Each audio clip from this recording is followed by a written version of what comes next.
la ville de Montmagny transforme le recrutement étudiant en jeu interactif. M'as-tu vu? La sécurité scolaire au cœur des routes du Québec. Le conseiller Jérôme Théberge ouvre ses portes aux citoyens du District 5.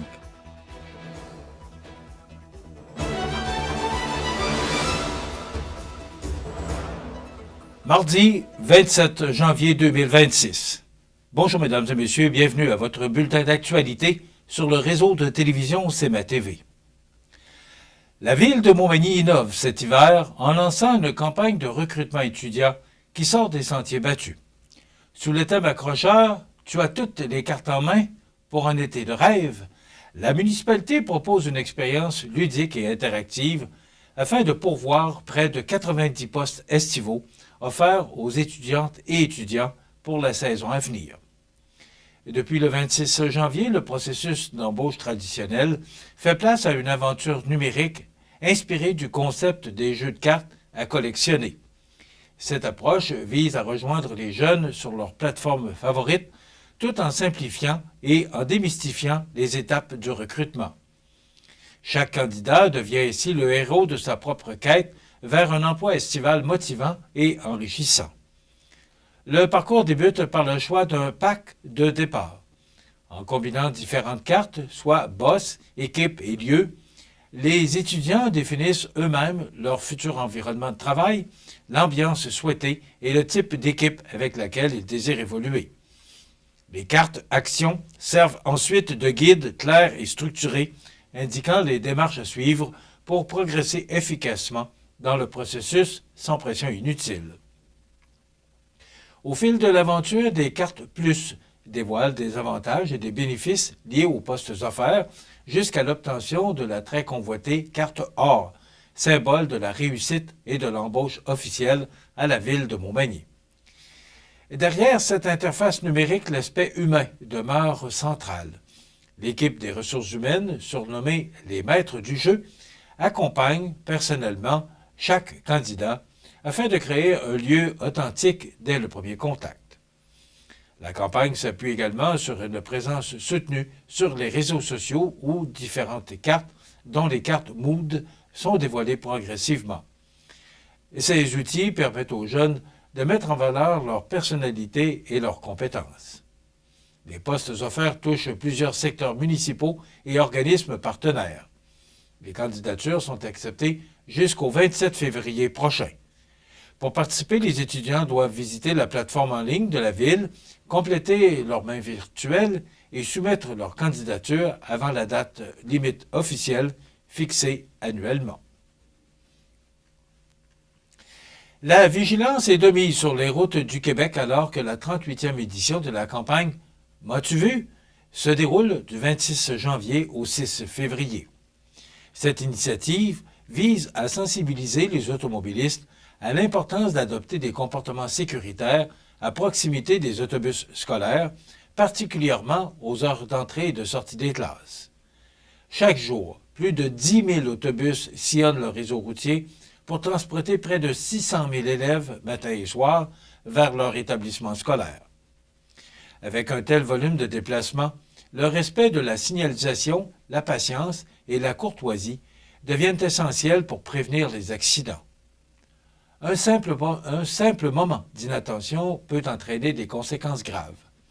La campagne rappelle donc aux conducteurs l'importance de s'arrêter lorsque les feux intermittents des autobus scolaires sont activés et de redoubler de prudence dans les zones scolaires et résidentielles. La sécurité des élèves demeure une priorité collective.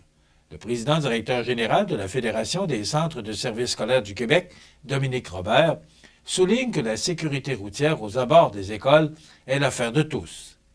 Il rappelle que le respect des règles de circulation contribue directement à protéger les jeunes usagers de la route et remercie les partenaires impliqués dans cette vaste opération de sensibilisation menée depuis 1988. La Fédération des centres de services scolaires du Québec regroupe l'ensemble des centres de services scolaires francophones du Québec ainsi que le Centre de services scolaires du littoral. Elle joue un rôle clé dans la réussite éducative de plus d'1 million d'élèves en soutenant le transport scolaire, les services éducatifs et la formation. Par cette campagne, les acteurs du milieu réitèrent un message clair que de ralentir, observer et respecter les règles, c'est contribuer à un parcours sécuritaire pour les enfants. Le conseiller Jérôme Théberge ouvre ses portes aux citoyens du District 5. Tous les détails après la pause. Le restaurant Pizzeria Porto Bellissimo, un incontournable à Saint-Jean-Port-Joli. Pizza débordante de garnitures, menus variés et abordables. Délicieux desserts avec des produits de grande qualité des gâteries de l'Ami. Porto Bellissimo et les gâteries de l'Ami, route de l'église à Saint-Jean-Port-Joli. Le bijoutier Carl Poulain à Montmagny offre une sélection diversifiée et raffinée de montres, bagues, bracelets et autres accessoires de luxe pour hommes et femmes reflétant l'engagement envers l'élégance et la qualité. Le bijoutier Carl Poulain à Montmagny, où chaque bijou raconte son histoire.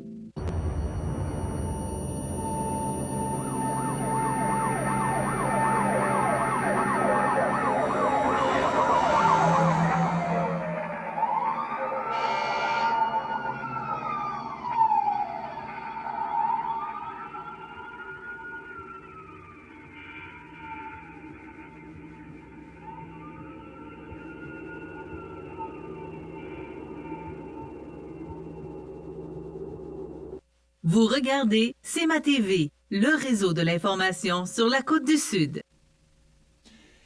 Élu lors des dernières élections municipales, Jérôme Théberge passe de la parole aux actes.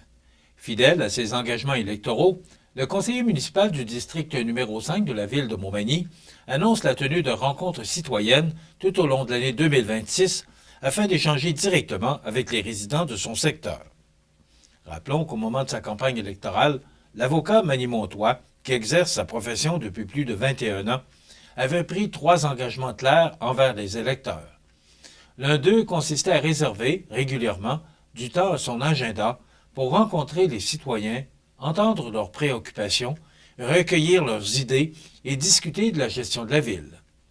Aujourd'hui, cette promesse devient réalité. Les citoyens du district 5 sont invités à rencontrer leurs conseillers à 9 reprises au cours de l'année, soit les 19 février, 26 mars, 23 avril, 14 mai, 18 juin, 16 juillet, 27 août, 24 septembre, 29 octobre, 19 novembre et 17 décembre.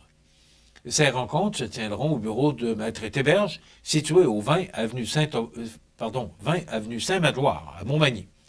3 plages horaires seront offertes chaque journée, soit de 9h à midi, de 13h à 16h30 et de 18h à 20h. Les citoyens sont invités à réserver un rendez-vous à l'avance afin de faciliter l'organisation des rencontres citoyennes. Et Chaudière-Appalaches économique a donné le coup d'envoi officiel de la 28e édition du défi Ose entreprendre Chaudière-Appalaches, un grand mouvement québécois qui met en lumière l'audace, la créativité et l'esprit d'entreprendre des élèves, des étudiants et des entrepreneurs de la région. Cette nouvelle édition s'inscrit dans une volonté affirmée de faire rayonner les talents d'ici et de renforcer la fierté entrepreneuriale sur l'ensemble du territoire régional. Portée par la mission régionale « Moi, j'ose entreprendre en Chaudière-Appalaches », l'initiative lance un appel mobilisateur à la population, aux entreprises ainsi qu'aux acteurs des milieux scolaires et entrepreneuriales. L'objectif est de reconnaître, célébrer et propulser les initiatives qui contribuent à la vitalité économique et sociale de la région, tout en encourageant concrètement les participants potentiels à déposer leur candidature au défi. Pour incarner cette 28e édition, 2 entrepreneurs inspirants ont accepté d'agir comme coprésidents d'honneur. Audrey Lessard, fondatrice de la clinique pédiatrique des Appalaches, présidera les volets entreprises. Déjà doublement reconnue par le défi Ose entreprendre à l'échelle régionale, elle se distingue par un parcours marqué par la persévérance, la résilience et le dépassement de soi, malgré une surdité totale. Son engagement s'inscrit dans une volonté profonde de redonner aux suivants et de soutenir celles et ceux qui osent entreprendre. La coprésidence des volets scolaires et étudiants sera assurée par Alexandre Tanguay, cofondateur d'Unique Plastique. Son entreprise a récemment été honorée à l'échelle nationale, notamment comme lauréate du volet étudiant en 2024 et du volet création d'entreprise en 2025, en plus de recevoir le Grand Prix de l'entrepreneuriat jeunesse. Son parcours illustre l'innovation, la créativité et l'impact durable que le défi souhaite insuffler à la relève entrepreneuriale. Ensemble, ces deux modèles incarnent l'identité, le dynamisme entrepreneurial de la Chaudière-Appalaches, tout en offrant une source d'inspiration concrète aux participantes et participants de tous les volets. Chaque année, le défi Ose entreprendre mobilise un vaste réseau de partenaires, d'intervenants scolaires, d'organisations de développement économique et d'entrepreneurs engagés autour d'un objectif commun, soit de développer l'esprit d'entreprendre et valoriser l'identité régionale. Les élèves, étudiants, intervenants scolaires et entrepreneurs ont jusqu'au 11 mars prochain à 16 h pour soumettre leur candidature. Les critères d'admissibilité et les catégories sont disponibles en ligne. Le gala régional qui couronnera les lauréats se tiendra le 29 avril prochain à la salle Méchatigan de Sainte-Marie, un moment fort de reconnaissance pour l'entrepreneuriat régional. Voilà.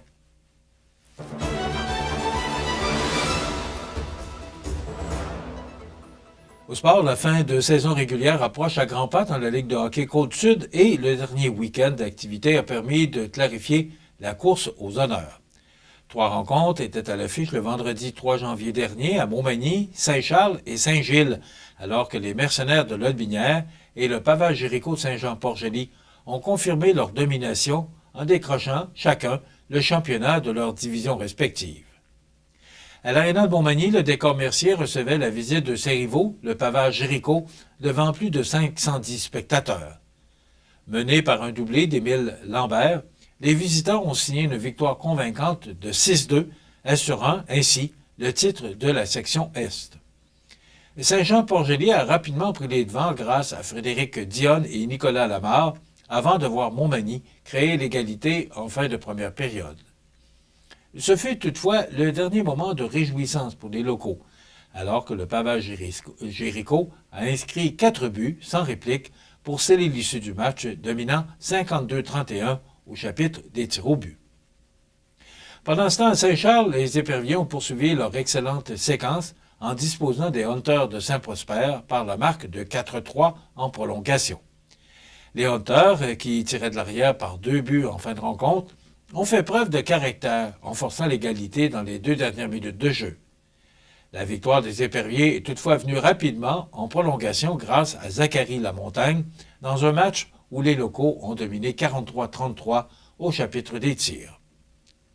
À Saint-Gilles, les mercenaires de Lotbinière ont confirmé leur championnat de la section Ouest en l'emportant 5-2 contre le Family Prix de Saint-Joseph devant plus de 555 spectateurs.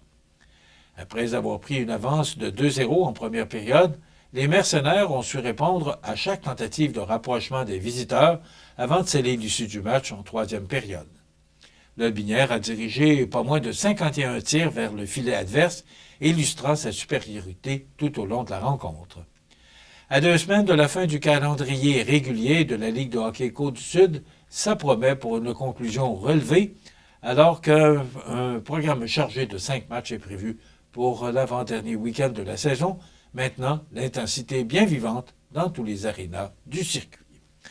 Et en terminant, nous apprenions ce matin sur le site web de Radio-Canada que l'animatrice et chanteuse Pierrette Roy, dont la voix est à jamais associée à l'incontournable chanson du carnaval, est décédée à l'âge de 93 ans le 24 janvier dernier à son domicile de Montréal. On vous donnera plus de détails sur le décès de Mme Roy dans les grands titres de l'actualité.